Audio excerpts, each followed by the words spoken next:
আসসালামু আলাইকুম সবাইকে। আমি যখন আমার সন্তানের সাথে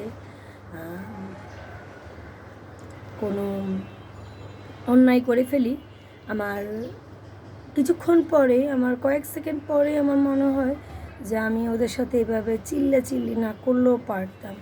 আমি ওর গায়ে আঘাত করছি, ওকে না মারলেও পারতাম, বা আরেকটু আমাকে ধৈর্য ধারণ করা উচিত ছিল, আরেকটু ঠান্ডা হওয়া উচিত ছিল, আমার মাথাটা একটু ঠান্ডা করা উচিত ছিল। তো এটা ভাবি, কিন্তু এটা করে ফেলার পরে হয়তো আমি ওকে মায়ের দিয়ে দিছি, বা খুব চিল্লাচিল্লি সাউডলি বকাঝকা করছি, যে এই দুটো করলে আমার কাছে না নিজেকে খুব অপরাধবোধ মনে হয়, যে আমি আসলে একটা অপরাধ করে ফেললাম, এবং আমার এই অপরাধটা আমার মায়ের কাছ থেকে পাওয়া।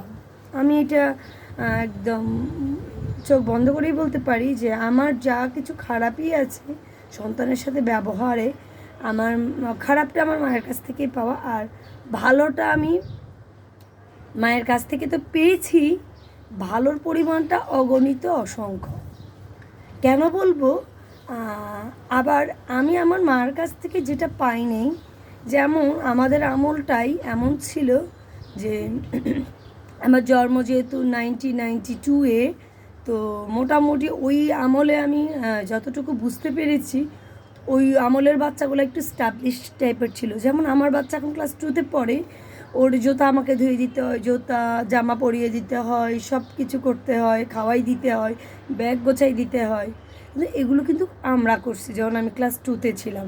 স্কুলের ড্রেস ধোয়া বলেন, স্কুলের জুতা ধোয়া বলেন, স্কার্ফ ধোয়া বলেন, তো সব কিছুই মানে ওই আমলের বাচ্চাগুলোই ছিল স্টাবলিশড, কারণ আমরা একা একা স্কুলে যেতাম। স্কুলে ভর্তি করাই দিয়েছি লাস্ট যেই দিন মা গেছে, তারপর থেকেই আমরা একা একা স্কুলে গিয়েছি। এখনকার বাচ্চাদের তো সেটা না। এখনকার বাচ্চাদের প্রতিনিয়ত প্রত্যেকটা কাজে, প্রত্যেকটা কর্মে তার মা করে দিবে, জাস্ট সশরীরে ওরা কোচিং করছে বা সশরীরে ওরা স্কুলে যাচ্ছে, এইটুকুই। কিন্তু মেইন কষ্টটা মাকেই করা লাগছে। আর আরেকটা ইস্যু, আমার মা যেটা বলতে পারতো না যে যে গুড টাচ ব্যাড টাচ সম্পর্কে আমাদের মায়েরা তেমন একটা আইডিয়া দিতে পারতো না, বা এটা উচিত এটা উচিত না। তোমার বকা দিত একটু, একটা সময় বড় হওয়ার পরে, যখন আমি আমার কোনো কাজিনদের সাথে খুব বেশি মিশতাম, ছেলে কাজিনদের সাথে, বা লাইনে খেলছি ছেলেদের সাথে খেলছি, তখন হয়তো উনি একটু বকাঝকা করতো, কিন্তু ওনার ওই বকাটা আমি বুঝতে পারতাম না যে উনি কেন বকা দিচ্ছে। আমার কাজিনের সাথে বা আমার বড় ভাইটাইদের সাথে যখন আমি বসতাম, পাশে বসতাম, ওদের সাথে দুষ্টুমি করতাম, বকা দিত, কিন্তু উনি এটা ক্লিয়ারলি আমাকে বলতে পারতো না যে ওই ব্যাড টাচ গুড টাচ সম্পর্কে ওনারা শেখানোর, ওনাদের ওই ইয়েটা ছিল না। ওনারা পারতো বকা দিতে, ধমক দিতে, না করতে, কিন্তু আমরা যেহেতু ছোটো ছিলাম, আমাদের কিউরিয়াসিটি ছিল, আরে আজব মানা করতেছে কেন। তো আমি আমার দোনোটা বাচ্চাকে, ইভেন দোহাকে খুব বেশি বলি, দোহা যেহেতু মেয়ে বাচ্চা, ওকে অতিরিক্ত আমি শেখাই যে তুমি মা ছাড়া, মা বাবা ছাড়া কারো কাছে যাবে না, ওভাবে বসবে না, কারো কোলে উঠে কোথাও যাবে না, মা মানে মা বলার পরে যাবে, মা না বললে যাবে না, কারো কোলেই বসবে না, কারো থেকে খাবার নেবে না, অপরিচিততে অ্যাজ ইউজুয়ালি এগুলো আমার আম্মারাও বলতো। কিন্তু ওই যে কোলে বসা বা কোথাও যাওয়া বা এখানে হাত দেওয়া ভালো না, বা এটা তোমার ভালো না লাগলে তুমি বসবা না, তো এই বিষয়গুলো আমরা ক্লিয়ার ছিলাম না। তো এগুলো আমি আমার বাচ্চাকে খুব খুব খুব ক্লিয়ার করি, যে কোনো ইস্যুস ওকে আমি, যে কোনো ইস্যুস খুব ক্লিয়ার করি। ইভেন আমি আমার ছেলেকেও খুব বলি যে তোমার সাথে যদি কেউ এটা করে, তুমি, তোমার ভালো লাগবে না, তুমি সেটা অবশ্যই মাকে বলবে। তোমাকে যতই বলুক, তোমাদেরকে যতই বলুক যে মাকে বলবা না, তোমরা কিন্তু অবশ্যই মাকে বলবা। তো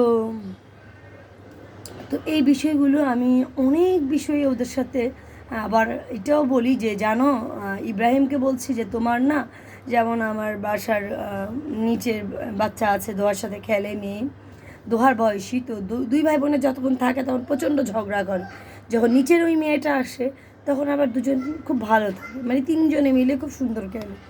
তখন আমি দেখতে পাই যে ইব্রাহিমের একটু ওই মেয়ের যখন খেলছে, ওর বোনের থেকে ওই মেয়ের প্রতি তার আগ্রহটা বেশি, যে ও ভালো, ও লক্ষ্মী, তুমি এভাবে খেলো। ওর বোনের সাথে ও অত ভালো করে খেলে না। তো এটা হোক একটা বিপরীত সাইডের একটা মানে ভালো লাগাই হোক, এটা আমি ভালো লাগাই বলবো।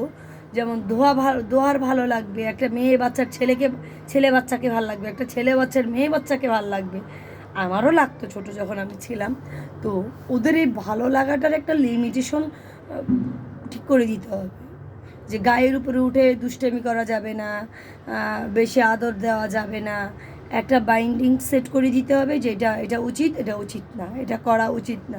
তুমি একটু দূরত্ব বজায় থাকবা, তোমার ভালো লাগবে মিশতে, কিন্তু তুমি খুব বেশি মিশবা না। তো আমি এগুলো এত ক্লিয়ারলি বলি, এবং ওরা মোটামুটি এটা সম্পর্কে একটা আইডিয়া ওদের আছে।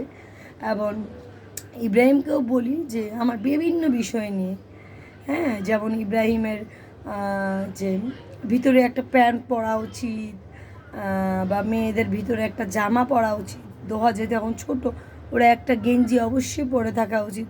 যদিও ও পরে থাকতে চায় না, অতিরিক্ত গরমে ও জামা খুলে ফেলে, তো ওকে খুব বেশি বোঝানো হয়। এবং ওর ভাইয়ে অনেক চেষ্টা করে, অনেক সময় ওকে প্যান্ট পরিয়ে দেয় যদি আসে টয়লেট থেকে। তো এই যেগুলো একটা আসলে বাসা থেকে এগুলো একটা শিখা, যে এগুলোর পোশাক আশাকের ব্যাপারে বা এটা উচিত এটা অনুচিতের ব্যাপারে, যেগুলো একটা মায়ের কাছ থেকে প্রাথমিক একটা শিক্ষা আমি বলবো। তো এই অনেক বিষয় আমাদের সময়কালীন আমরা অজানা ছিলাম। যেমন আমি ওদেরকে, ওরা এখন একজন 4 আর একজন 9, যে বুঝটা বুঝে, আমরা আজ কিন্তু আমাদের আমলে ওই বুঝটা বুঝতাম না। আমাদের 12, 13, 14 বছর যখন হয়ে গেছে, তখন আমরা একটু একটু বুঝতে পারি, বড় হওয়ার পর একটু একটু বুঝতে পারি বিষয়টা।